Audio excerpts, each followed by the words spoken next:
Hello and welcome back to the channel and welcome back to day 13 of the 30-day movie challenge, where today's question is the best book to movie adaptation.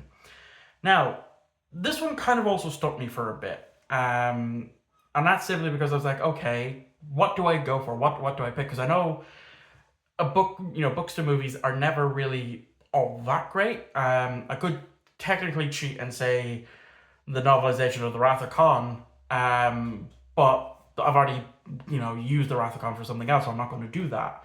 Because I'm trying to limit the amount of movies that I'm picking. I want to try and pick, when I'm doing these answers, to pick a different movie every single time. Unlike the very first time I'd done the 31-day movie challenge 2 years ago, where I would use the same movie multiple times for different answers. I don't want to do that. So I was like, okay, so let me go through my collection and see what I have that are, book to movies that I have seen. Could pick any of the Harry Potter films, though probably not. As much as I do still like the franchise, I think I'll steer clear of that for the moment. Maybe the Hunger Games movie, pick my favorite Hunger Games movie being Catching Fire. But then I'm like, no, because whilst yes, both of them are pretty good, the book is far superior than the movie. And then I got to thinking, hold on, this one actually works. This works, even though I haven't read the original novella that it's based on. This I think is the definitive answer. Now I also could have picked Jaws, which I know would have made AJ over at AJ's Movie Place happy, but and I almost did. But I might save that for a different pick. But my pick for the best book to movie adaptation has to go to The Shawshank Redemption.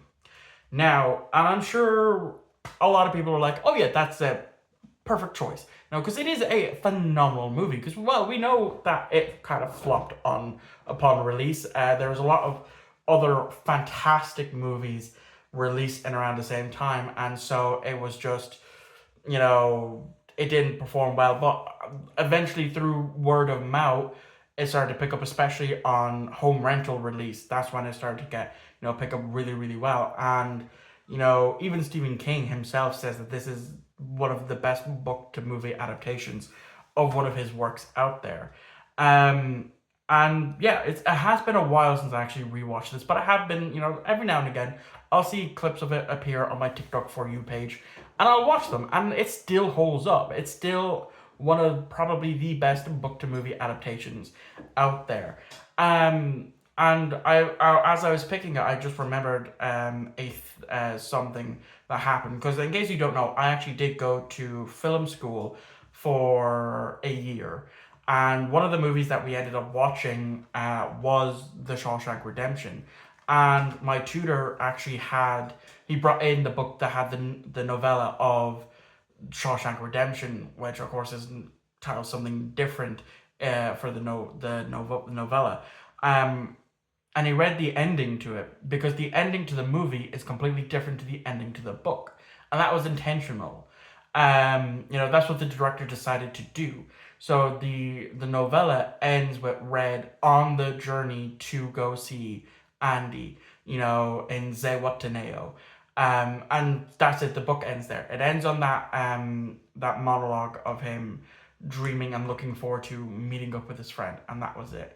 But the movie, as we know, ends with Andy and Red meeting, because that made a better ending. And it's true, it did honestly make a better ending. And when that was read out, I remember thinking to myself, okay, yeah, no, the movie struck the landing for that one.